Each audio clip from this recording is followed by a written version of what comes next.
दोस्तों नमस्कार। आप देख रहे हैं फैक्ट न्यूज और फैक्ट न्यूज में हम लेकर आए हैं पॉडकास्ट। हमारे साथ एक मशहूर पत्रकार हैं अजय। हम इनसे बात करेंगे हनी सिंह के गानों पर। बात हनी सिंह के गानों पर होगी और साथ ही बात और चर्चा इस पे भी होगी कि कैसे हनी सिंह ने जो भोजपुरी के साथ पंजाबी को मिलाकर नया गाना बनाया है जो रिलीज होने के बाद से ही यूट्यूब पर लगातार ट्रेंड कर रहा है, मगर उस गाने की बहुत आलोचना हो रही है।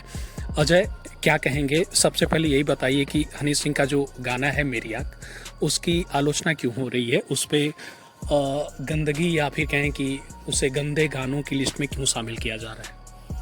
हनी सिंह ने जो कहा है वो बहुत हनी सिंह के फिल्म में जो भी गाने का इस्तेमाल हुआ है उसे सुनने में थोड़ा सा ऑब्सीन लगेगा।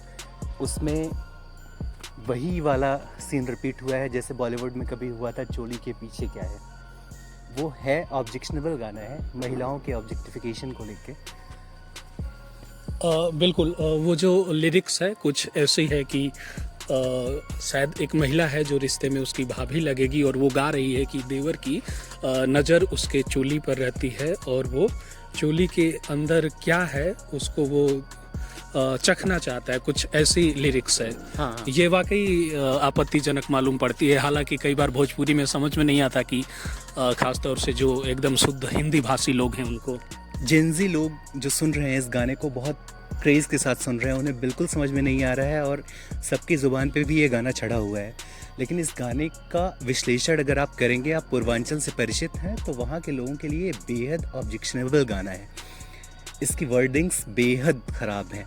वो जिस तरीके से कह रहा है कि पर्टिकुलर हिस्से को चखना चाह रहा है, वो आपत्तिजनक है। और खास बात यह है कि उसमें एक जबरी शब्द भी है, यानी साफ तौर पे कहा जा रहा है, वो महिला कह रही है कि वो जबरदस्ती ऐसा करना चाहता है। तो यहाँ तो साफ तौर पे मालूम पड़ता है कि चलिए हम ये समझ सकते हैं कि कोई रिश्ता सहमति से बन रहा हो, मगर यहाँ महिला साफ तौर से कह रही है कि वो जबरदस्ती ऐसा करना चाह रहा है और लोग उसे सुन रहे हैं, गा रहे हैं, उस पर नाच रहे हैं, थिरक रहे हैं। दिलचस्प बात यह है कि ईशा गुप्ता बहुत फेमस एक्ट्रेस है और उन्हें बिल्कुल भी नहीं पता है कि इस गाने का मीनिंग क्या है। अगर वो जानती तो शायद इसे करने से उन्हें परेशानी होती है, एतराज करती। आपको लगता है कि ईशा गुप्ता मना कर देती, या ईशा गुप्ता की बात नहीं है, एक मोटे तौर पे जो भी बॉलीवुड की टॉप अगर टॉप एक्ट्रेसेस इसकी वर्डिंग सुन लें, उसके बाद अगर उनके भीतर थोड़ा सा भी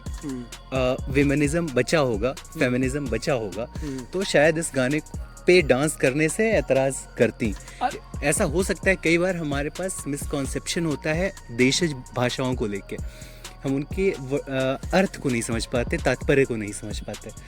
इसका तात्पर्य सच में बहुत ऑब्जेक्शनेबल है और ये ठीक बात है कि हनी सिंह ने एक बहुत स्ट्रगल कर रही एक साधारण सी सड़क सी सिंगर को, सड़क छाप सिंगर जिसे कहते हैं भोजपुरी की भाषा में। हाँ, ये किसी के लिए अपमान नहीं है, लेकिन वो ऐसे गाती रही है, ढोलक कहीं भी सड़कों पे भी गाया उन्होंने। बहुत बड़ा स्टार बना दिया। रागिनी विश्वकर्मा इससे पहले लोगों के शादी में, मुंडन में फंक्शन करती थी, लेकिन उनके लिए ये बेहद मतलब उन्हें पॉपुलैरिटी मिल गई। लेकिन इसी पे आपसे से मिलना चाहिए था। मैं इसी पे आपसे सवाल करना चाहता था कि सोशल मीडिया पे बहुत सारे लोग ऐसा लिख रहे हैं कि हनी सिंह ने बहुत अच्छा किया है।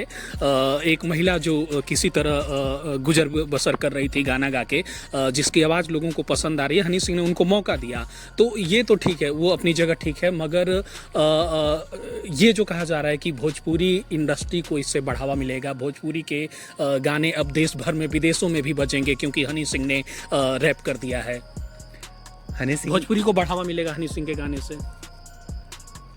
अगर इस तरह के गाने को बढ़ावा मिलता है तो ये भोजपुरी के लिए बेहद शर्म की बात है। भोजपुरी में बहुत शानदार गाने लिखे गए हैं। कवने दिशा में लेके चलला बटोहिया आज भी आप लोग सुनते हैं। भोजपुरी और अवधी में रामचरितमानस भी लिखी गई है, सब मिक्स करके।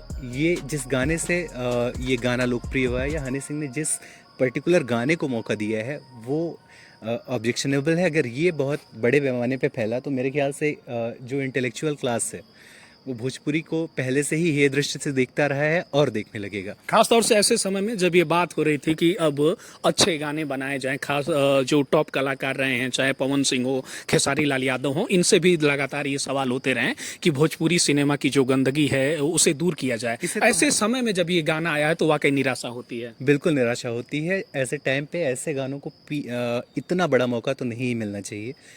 भोजपुरी में बहुत सारे लोकगीत हैं, लोक कथाएं हैं जिन्हें लोग गाते हैं, बहुत सुंदर होते हैं, लोग सुनते भी हैं।